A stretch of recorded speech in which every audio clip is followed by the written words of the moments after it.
también. Pero lo decíamos, temprano este proyecto que ingresó y que hoy va a empezar a tratar la legislatura provincial, este proyecto de ley impositiva 2020 buscando sostener la recaudación tributaria y atender la emergencia, ¿no?, que tenemos allí en la provincia de Buenos Aires. En línea está el ministro de Hacienda y Finanzas de la provincia, Pablo López. López, Valeria Wey se lo saluda por provincia. ¿Cómo le va?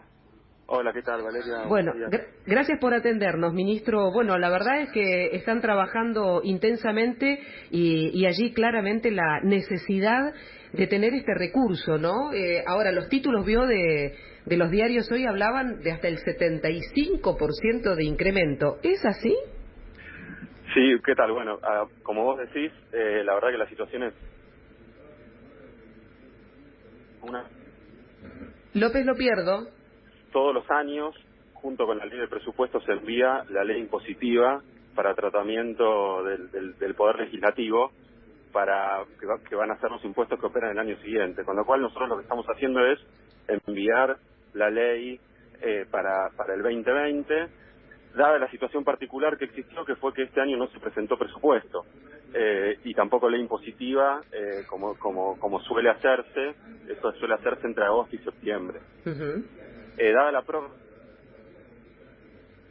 Ministro, a ver si se ubica mejor porque lo pierdo por momentos, a ver si lo podemos recibir mejor. A ver ahora.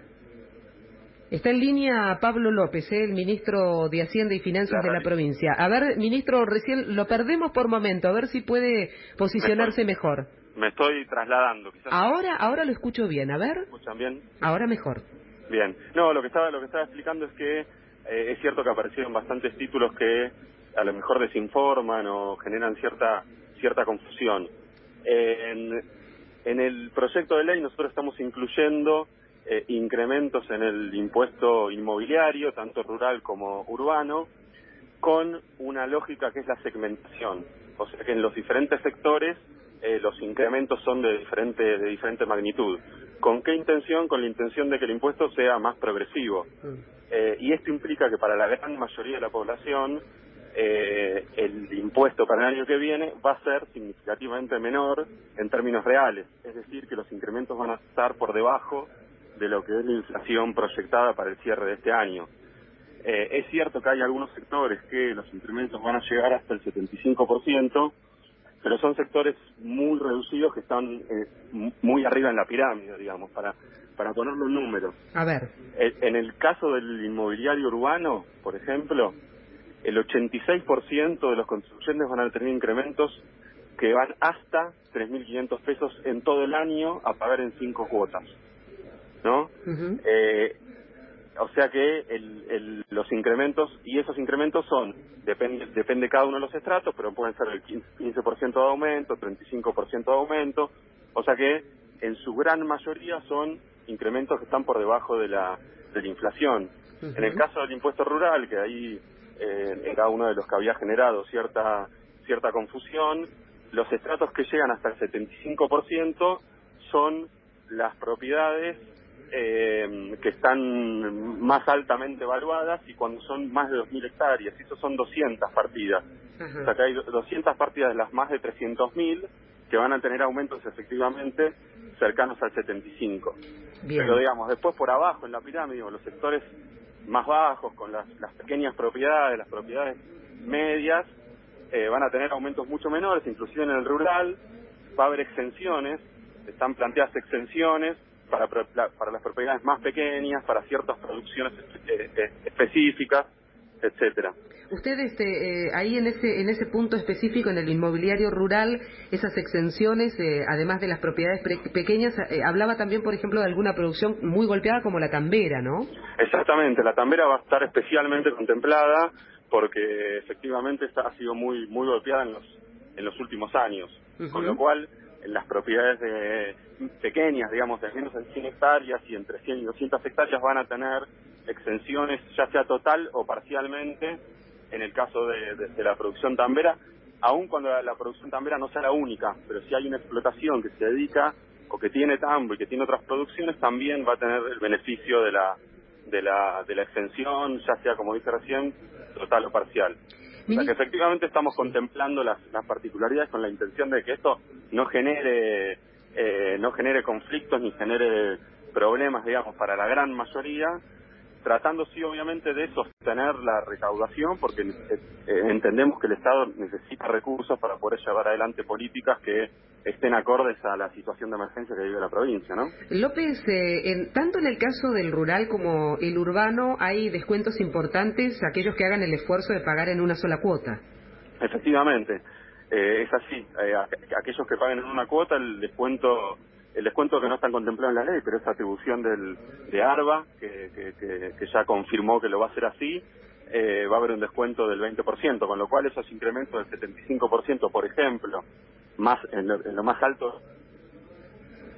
Ay, lo volví a perder al ministro. A ver si me escucha, ministro, lo vuelvo a perder. El 20% de descuento, perdón. Vuelva a repetirme allí el tema del beneficio, porque se volvió a perder justo que explicaba que hay un descuento en el caso de quienes hagan el esfuerzo de pagar en una cuota. Sí, efectivamente hay un descuento. ARBA va a aplicar un descuento del 20% para quienes paguen en una cuota, con lo cual el incremento de los que hablábamos antes, que están muy arriba en la pirámide, que tienen el 75%, ese 75%, si pueden pagar en una cuota, se transforma en un incremento en línea con la inflación, digamos, ¿no? Uh-huh. Con lo cual, nuestra lógica es que en todos los casos tratamos de que el incremento sea acorde al nivel de nominalidad que tiene la economía, es decir, al nivel de inflación o por abajo. Uh-huh. Y a los sectores que le estamos incluyendo un impuesto algo mayor, se les da posibilidad de pagar una cuota, con lo cual el impuesto quedaría en línea al incremento inflacionario que está previsto para este año. Por supuesto, esta idea de progresividad tributaria es fundamental para no llegar a estos grandes títulos, porque el título es impuestazo, ministro, ¿no? O el bolsillo resentido y demás, y hay que llevar tranquilidad en ese sentido. Digo, usted aclaraba que en el caso del urbano hay algunos casos de vivienda única pequeña que incluso están exentos. ¿Qué depende del valor de la propiedad ahí? Sí, exactamente, depende del valor de la propiedad, y está muy bien lo que decís. Efectivamente, esto no se trata de un impuestazo.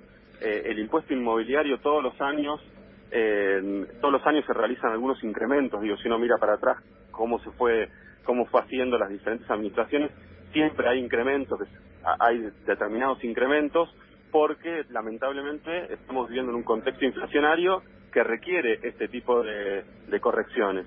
Pero de ninguna manera se trata de un impuestazo. A la gran mayoría de los sectores medios urbanos no van a recibir aumentos por encima de la inflación, sino por debajo. O sea, va a haber una caída, podemos decirlo así, va a haber una caída en términos reales en los impuestos para la gran mayoría de los bonaerenses. Uh-huh. Los sectores bajos, como bien vos decías, obviamente que los que no son propietarios del impuesto inmobiliario no lo pagan, y aquellos que son propietarios de una única vivienda pequeña, dependiendo del valor de la propiedad, tampoco pagan el impuesto, con lo cual esto aplica a quienes tienen una propiedad valuada en ciertos niveles o que tienen más de una propiedad. Bien. Es decir, que el impacto no es un impacto masivo ni generalizado, y en la gran mayoría está por debajo de la inflación, digamos, ¿no? Bien.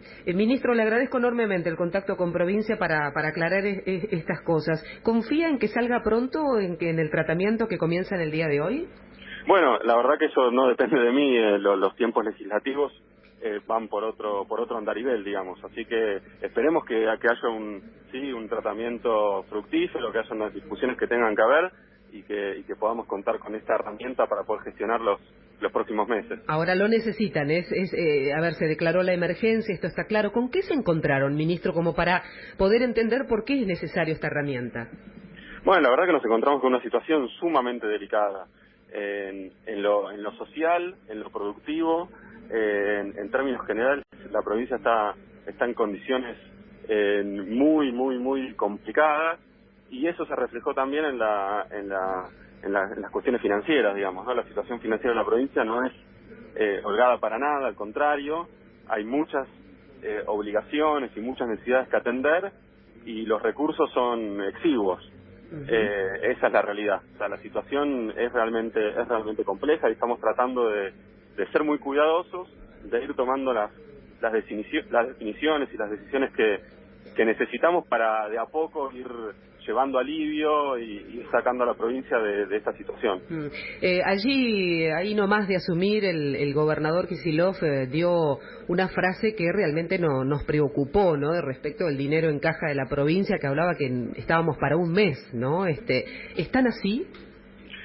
Sí, a ver, lo que fue pasando en los últimos meses de la gestión anterior fue que se fueron posponiendo un montón de pagos, digamos, por decirlo de alguna manera, se fueron acumulando deudas, con lo cual, cuando uno habla porque también hubo una discusión respecto de la cantidad de recursos que quedaban en la caja, digamos, ¿no? Eso todo hay que mirarlo en términos relativos, lo que importa es esos recursos en relación a las obligaciones que hay que afrontar.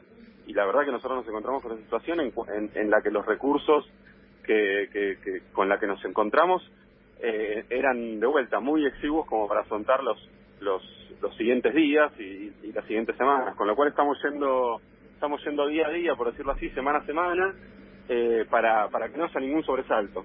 Y por eso es tan importante contar con estas herramientas, como fue la ley de emergencia la semana pasada y la ley imposible. Sobresaltos más allá de las situaciones que se generan en una situación extremadamente delicada como la que tenemos que afrontar. López, ¿cuán endeudada está la provincia? Bueno, ese es uno de los temas que más nos preocupa, diría. La provincia tiene una deuda que es $12.000 millones, con el agravante, vamos a decirlo así, en que más del 80% de esa deuda es deuda en moneda extranjera. O sea que lo que pasó en los últimos 4 años fue que no solo que se incrementó la deuda era alrededor de 9.000 millones a fines del 2015 y ahora supera o ronda los 12.000, pero más allá de eso se incrementó mucho la parte en moneda extranjera, que antes era del 50 y pico %, un poco menos del 60, y ahora es más del 80.